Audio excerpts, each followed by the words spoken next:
They know the rules. He practices with the mics. He knows every one of these questions is coming. He knows every one of these questions is coming. He knows every one of these questions is coming.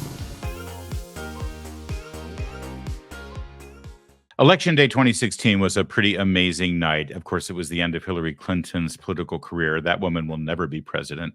That's fabulous. And of course, it was the election of Donald Trump, defying all the odds. But if you're like me, one of the real beautiful, amazing things about election night 2016 was the media reaction. Do you watch those videos, the compilations of MSNBC melting down when state after state after state is called for Donald Trump, and you start to see before their eyes the realization that Trump's going to be president? It's a glorious thing. It's glorious.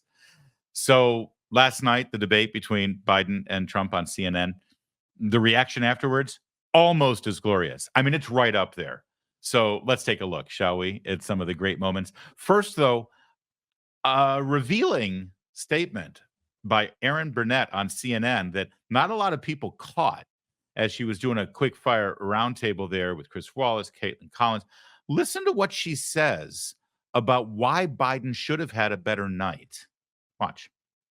That's exactly right. But Chris, he goes through 6 days of preparation at Camp David. More than that. And they know the rules. It was more than a week. Okay, so more than a week. They know the rules. He practices with the mics. He knows every one of these questions is coming. And yet he couldn't fill the time. Now, I just want to, let's see what the White House is saying. Sources close. I'm sorry. Did she just say that he knows every one of these questions is coming? Now, I've seen some people react to this and say, well, what he meant was he should have anticipated questions related to the topics. None of the topics were a surprise, but she didn't say that. And if you watch this as she's laying out this little litany of things, all these reasons why Joe Biden should have done better, you know, the days off preparation, the rules that they set, all that, watch how she sort of has a hesitation, a pause, almost like, ooh, I probably shouldn't have said that part out loud. Right? Watch again. He goes through 6 days of preparation at Camp David. More than that. And they know the rules. It was more than a week. Okay, so more than a week. They know the rules. He practices with the mics. He knows every one of these questions is coming. And yet he couldn't fill the time. Did you notice that? You notice that pregnant pause where she's like, oh crap. Let's just keep going. Maybe nobody noticed what I just said. He knows every one of these questions is coming. He practices with the mics. He knows every one of these questions is coming. And yet he couldn't fill the time. Now, I think that deserves an investigation. Although I would agree with Erin Burnett. Even knowing all these questions are coming, he still was a complete and total dumpster fire. Let's switch over to MSNBC, shall we? And see how Joy Reid is taking Joe Biden's performance. I, too, was on the phone throughout much of the debate with Obama world people, with Democrats, with people who are political operatives, with campaign operatives. My phone really never stopped buzzing throughout. And the universal reaction was somewhere approaching panic. The people who were texting with me were very concerned about President Biden seeming extremely feeble, seeming extremely weak. I, too, was on the phone throughout much of the debate. All right, so let's be clear here. When it's relayed to you that there is panic about Joe Biden, and it's understandable that there was panic, they're not panicked because they're concerned for this man, that there may be something physically wrong for him. They're not concerned about the future of our country when they see before their very eyes that an incapacitated, feeble man with clear cognitive issues is currently steering the ship of state and is our president of the United States. They're not even concerned that Joe Biden won't win the election, although it's sort of connected to that. No, the panic, the fear is that Donald Trump's going to win. You see, Joe Biden is not someone they actually care about. It's not even somebody they believe in. They never have. They used to make fun of the guy, even during all 8 years of Barack Obama's presidency.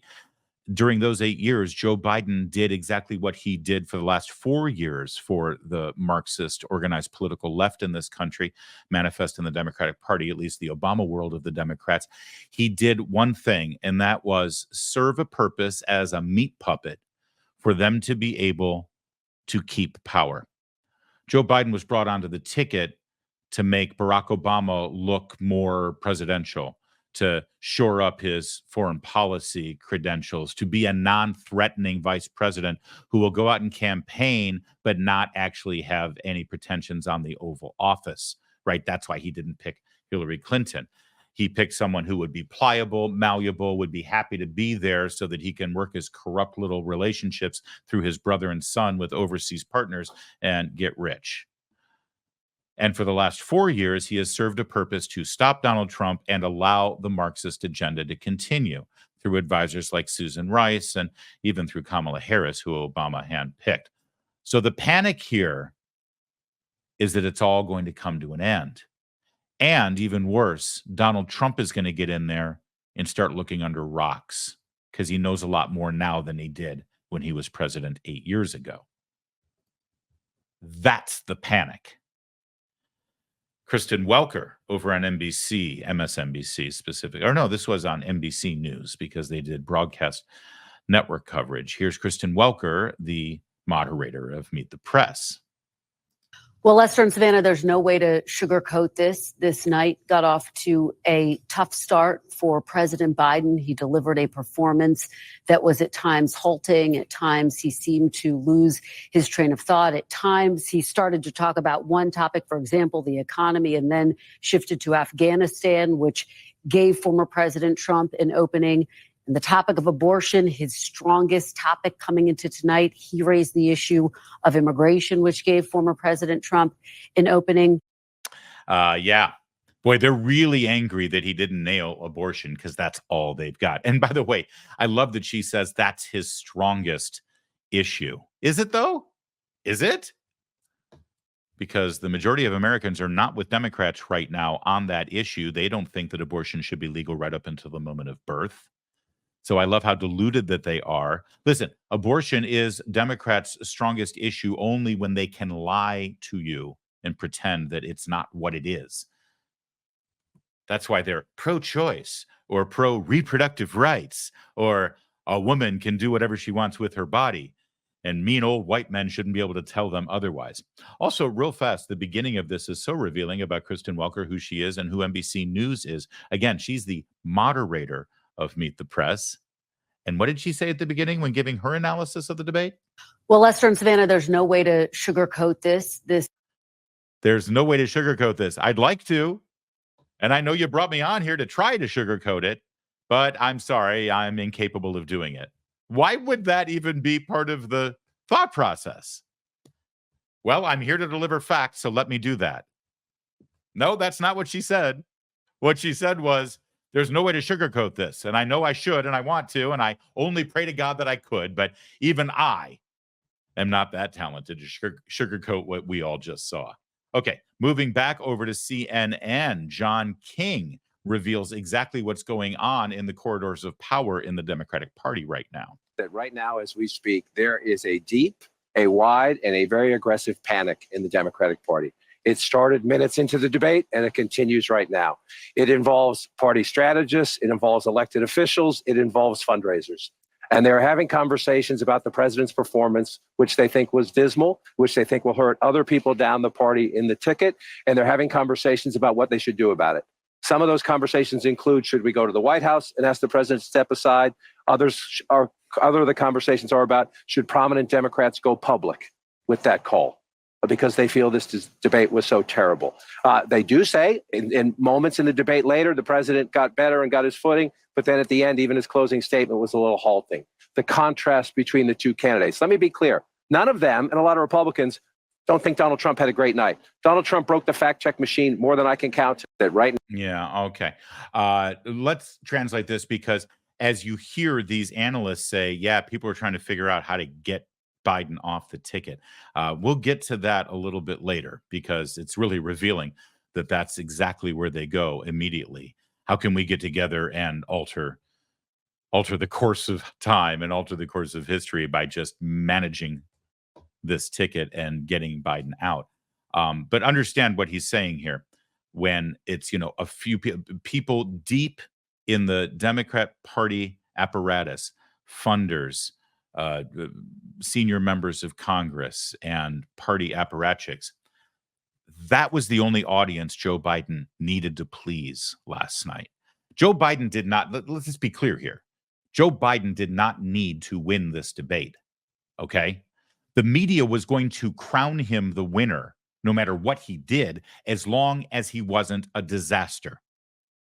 He had one goal. And by the way, this is why they're doing this debate as early as it is, because after the Robert Hur report that said Joe Biden is mentally unfit to stand trial, people in Washington finally started saying the quiet part out loud, saying, this guy is a problem. This guy is a disaster. And after all of the Trump trials, and after the conviction, and after all of the noise about how Donald Trump is a threat to democracy and they'll never vote for a convicted felon, and then suddenly still poll after poll after poll showed him winning, they decided we got to have an early debate, because if he's a disaster, we've got time to maneuver. But all Joe Biden had to do yesterday was not be a dumpster fire. All he had to do was, well, what he did in February at the State of the Union address, give people just enough to go with so that they could lie to you without you seeing right through it. And he didn't deliver that. So that very small audience that he was trying to please, the power base of the Democratic Party, they're not happy. They're displeased, and they want to make a change. That's what John King is revealing here, and he's absolutely right. Alex Wagner, back over to MSNBC, sort of confirms this. I'm not going to put a fine sheen on it or a spin on it, even though I'm in the spin room, Rachel. There has been a uniformly negative reaction to Biden's performance tonight. Surely, as you know, Joy said, this was about revealing who Donald Trump was, but it was also Joe Biden battling a caricature of himself as an enfeebled person, an impression that Trump has been eager to convey to the country. And he did nothing to disabuse, I think, the country of the notion that he is very old and was lost frequently in that debate. You see what's happening here, and we're going to see it in a moment with Chuck Todd as well. They're such liars. And they hold you in such contempt that they can't actually bring themselves to say, well, I guess all you MAGA types who thought that Biden was too old and too out of it to be president were right. Yeah, you were right and we were wrong. No, instead it's, well, he's just playing into the caricature that conservatives and right-wing media have painted. Hey, Alex, maybe it's not a caricature. Maybe we were being honest. Maybe you should try it sometime. Because if you believe that all of these media types that we've been watching together were suddenly shocked and surprised to see just how old, feeble, and incoherent Joe Biden is, well, no, they're not shocked at all. They're shocked that he couldn't hide it on this one night, the way he's been able to hide it on other nights, like the State of the Union or other speeches that he's given. There's a reason why he doesn't give press conferences. There's a reason why he doesn't do anything that isn't choreographed and scripted. There's a reason why he doesn't sit and do a television interview, for that matter, that is live at least. Any interview that he does is heavily edited and chopped up, and they never let us see the reality of it.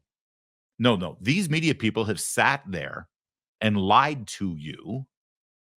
And they've brought on people like Dan Goldman or Adam Schiff or Nancy Pelosi, who will sit there and lie to you as well when they say, well, I worked with him back behind closed doors and he's the sharpest I've ever seen. And they never challenge that. No, none of them are surprised. They're just embarrassed that you've actually seen through it. You now see behind the curtain. Or they just can't keep lying, not with a straight face. Even they have a line that they won't cross. Here's Chuck Todd. You know, one of the things was, would either candidate look like the caricature that the other campaign has been trying to paint of him? And at the end of the day, Joe Biden looks like the caricature that conservative media has been painting. And there were no clips tonight, right? This was, you saw it before your eyes. Look, I don't want to just tell you what I think here, Tom. I've been talking to a lot of leaders in the Democratic Party, electeds, coalition leaders. There's a full-on panic about this performance. Not like, oh, this is recoverable. It is more of a, okay, He's got to step aside. There's a lot of that chatter. This is about as bad of a performance in order to that Biden could have delivered if his goal was to try to sort of calm the waters among Democrats. I mean, look, there was, There you go. So again, listen, I'll just repeat myself one more time because they keep saying, oh, he's living up to the caricature. It's not a caricature. We've been honest. They've been hiding. They've been running interference for him. For God's sake, he didn't even run a normal campaign in 2020. There's a reason why he was in his basement all the time. And even then, he was showing these signs of incoherence and incompetence. This is what we've been saying. And just like the Hunter Biden laptop, just like Hillary Clinton's emails, hell, just like anything related to Barack Obama in his past, we still haven't seen his college transcripts. They lie and cover up and run interference for them. And when you point out the obvious, they call you a conspiracy theorist. They call you a madman. They call you a freak. They call you a racist. They call you a xenophobe, whatever it is they need to call you to shut you the hell up. And well, now they've reached their limit. At least with Joe Biden, they have. All right, now everybody you've seen so far up to this point, these are people who pretend to be journalists, even though they're actually Democratic Party activists and operatives. In fact, many of them, like Chuck Todd, used to work for Democrats, and then they go through that revolving door of the Democrat media complex, and they go right into the media, but still doing the same job they used to do on behalf of Democrat politicians. Over here on the Pod Save America podcast, these guys don't pretend. They are Democrat operatives. These are all people from Barack Obama's inner circle, the real power base of the Democrat Party. In fact, when you hear people like John King saying, some of the people who really are the movers or shakers for the party, these are them.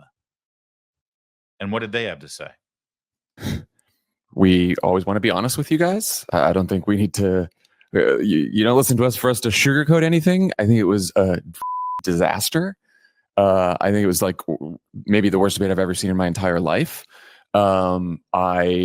Donald Trump is a threat to democracy. Donald Trump is just a despicable human being. He should not be president. We have to do literally everything we possibly can to make sure he is not president again. And that is why it was so awful, because Joe Biden just in every single way failed at that debate.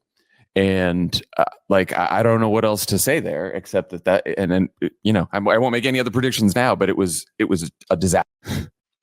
Don't you get a little nervous when you hear people who are Democrat Party operatives say things like, we need to literally do anything we can to keep Donald Trump from being president? I mean, he went out of his way to say literally. And I know millennials often say literally when they actually mean figuratively because they don't understand how words work. But I don't know about you. Gives me pause when I hear that. This is a guy who has Barack Obama's ear, and thus the ear of the deep state and bureaucrats that are really, managing things in this presidency. We have to literally do anything that it takes to keep Donald Trump from being president. It would have been great if he had sort of added in there, within the confines of the law. But no, I have no doubt, especially after last night, that they are trying to figure out literally anything that can be done to keep Donald Trump from being president, which is kind of funny if we can just pause for a moment here, because the open speculation right now is that they're going to ask him to step down from the ticket. He can finish out his presidency, but you can't run for re-election, Joe. Your time is gone. It's just too bad you can't do it. And then they'll have a fight at the convention between Gavin Newsom or Gretchen Whitmer. Maybe Andrew Cuomo will show up.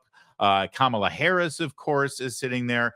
And they're openly discussing this and debating this and speculating this before your very eyes about how they will do this at a convention. They're going to get rid of Biden and they'll put somebody else in. And I just got to ask, what's going on here? Because I've been assured by all of these very same people that it's Donald Trump who is a threat to democracy in this country, that it's Donald Trump who is a dictator and an authoritarian. It's Donald Trump who will threaten the very Constitution that keeps our country together, and that he will thwart the will of the voter and American citizen in this country. And yet at the same time, these guys are openly saying, yeah, so those Democrat primary elections we just had, where Democrats went and voted for Joe Biden, we're going to disregard all of those votes. We're going to move in. We're going to force Biden out. And then at a convention with a couple thousand delegates and super delegates, we few will decide who the candidate's going to be. Someone who has never actually gotten a vote from anybody in this country for president. But Donald Trump is a threat to democracy. Somebody should probably point this out to them, that they're openly discussing a bloodless coup right now. Let's swing back over to Joe Scarborough. When the Wall Street Journal published an article about a month and a half ago about how Republicans who have been working with Joe Biden over the last year have been alarmed at his lack of mental capability and his disastrous performance behind closed doors in cabinet meetings, Joe Scarborough had a lot to say about that. I want you to see a little side-by-side comparison put together by our pal Western Lensman. He does great videos. He'll show you what Joe Scarborough said then, and then we'll show you what Joe Scarborough said this morning. But I undersold him when I said he was cogent. He's far beyond cogent. In fact, I think he's better than he's ever been. This is a battle for the future of American democracy. And now is a good time. In June, thank God, in June, and not October, in June, this is the last chance for Democrats to decide whether this man we've known and loved for a very long time is up to the task. 6 weeks ago, he was more cogent and better than he's ever been in his lifetime. And now Joe's got to go. Now, when Scarborough and other members, Mike Barnicle and other members of the team there on Morning Joe kept beating the drum that something's got to be done and they got to take Joe Biden off the ticket, Mika Brzezinski, lifelong Democrat, decided to step up and call foul and push back against the panel and her co-host, her husband. What ensued can only be described as a very awkward and uncomfortable exchange between a husband and wife having a spat right before our very eyes. For Donald Trump. So That was an indication that again, he was just not up to it. Yeah. Last night. Okay. Hold on a second. That I agree with everything you said, except for the last part of it. Everybody calm down, and I'll tell you why.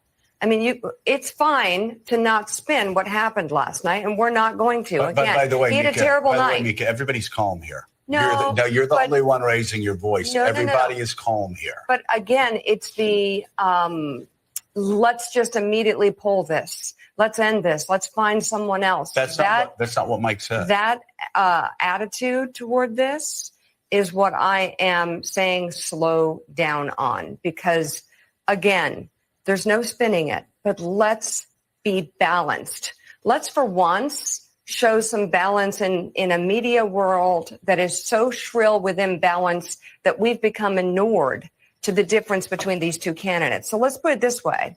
Gene Robinson, I'll go to you. Well, wait. I just have to stop you. First of all, we always show balance. We are, yeah. Secondly, nobody's panicking.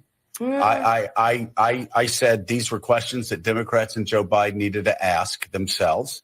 And Mike said he missed one pitch down the middle after another and wasn't up to it last night. Right. Okay. He said wasn't up to it last night. He said last night. So I will say that it's not panic. I mean, it's not being panicked to understand what's at stake at this election and understand the window is closing very quickly. And if Joe Biden is not up to doing this, and if last night did not reveal that to you and other Democrats, then it needs to be revealed pretty soon. Mike, finish your thought. Alex is asking me to go back to you to finish your thought and then back to Mika. Last night, if it's on the ballot, you have the chance to vote for a good man or a bad man. There is no contest here, not even with last night's performance. Joe Biden is the good man. Joe Biden is the decent man. Donald Trump is the opposite. That's your choice going forward. Right. We all agree. Gene Robinson. I mean, first of all, between the two of them, this is why you don't hire a married couple for a political debate show, because it's uncomfortable. Because could you see the anger in each of in their eyes and hear it in their voices. But then I do love that. Let's go back to Mike Barnacle so he can clean up the mess that he made here. And please say something nice about Joe. So let me give you my perspective real fast here. Because I do think that the Democrats have to do something. And I've been saying this for a while, and I think what happened last night is going to sort of reinforce it even more. Joe Biden cannot be the nominee for the Democratic Party on November the 5th for Election Day. Is it the 5th? I think it's 5th. On Election Day in November. He can't. They just can't. And I think that's why they had the debate early, so that they had time. And they have time. They've got about 2 months before the Democrats' convention in Chicago. And I know a lot of people are saying, oh, Michelle Obama and Gretchen Whitmer and Gavin Newsom and all these things. They have one choice. They have one choice to make here. They have one play. It is a Hail Mary, but I think it's their best option because right now, first of all, even before last night, if the election were held today, Donald Trump wins. After this performance, I think it's evident that he will lose this election. So they have one choice. They have one option.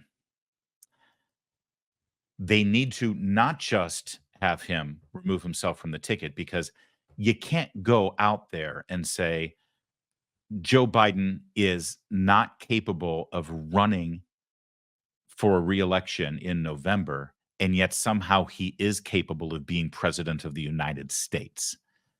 It's all or nothing. And if you remove him from the ticket, he's got to step down from the Oval Office, either out of his own free will or a 25th Amendment situation needs to be triggered here. But either way, you can't take him off the ticket, but then keep him behind the Resolute desk running our country. So Joe Biden's got to go. And that means Kamala Harris becomes president. And that means Kamala Harris, as flawed and as unpopular as she is, this is not what I want. But you don't come here just for, unicorns and fairies. You come here for some analysis and some cold, sober truth. And the truth is, the best chance the Democrats have, it is a Hail Mary, but the best chance they have is to run Kamala Harris as the historic first Black woman president of the United States as an incumbent. And she's going to get great publicity, and she's going to get a honeymoon, and the media is going to love her, and she will have a few months to actually be seen as a president. And then she will run as president against Donald Trump in November. That's their only chance. There is no way on God's green earth that the Democrats, the party of identity politics, there is no way they can circumvent Kamala Harris. There is no way they can get rid of Joe Biden and then say, yep, next in line is the historic figure, the Black woman, Kamala Harris, and then say, yeah, step aside. We're going to bring in Gavin Newsom. It's not going to happen. I'm sorry. It can't happen. Their best chance is Kamala Harris, which, by the way, not incoincidentally, Kamala Harris showed up on CNN right after the debate for an exclusive with Anderson Cooper. And let's see what Kamala had to say. Joe Biden is fighting on behalf of the American people, on substance, on policy, on performance. Joe Biden is extraordinarily strong. And but I'm sorry, that on cannot substance be and debated. policy and performance tonight, I mean, the president's performance tonight clearly was disappointing for his supporters. CNN is reporting Democratic lawmakers watching the debate were worried about the president's performance. One said it was a disaster. Another called it a train wreck. She's reading notes right now, by the way. Take a look. She's got talking points just off camera. And she's reading them, so she makes sure she says the party line. Just wanted to point that out. Those are Democrats, especially worried that Biden did not punch back on Trump's lies. Listen, people can debate on style points, but ultimately this election and who is the president of the United States has to be about substance. And the contrast is clear. Look at what happened during the course of the debate. Okay, a little bit more of Kamala Harris here, but just so you know, you're not going to have Kamala saying on national television last night, an hour after the debate, yeah, he sucked. I should be the nominee. That's not going to happen. So what we're really evaluating here is how she comes across in a Democrat's eyes as presidential, as someone who is strong, who's able to handle herself, who can basically take this thing the rest of the way to November so that they can stay in power.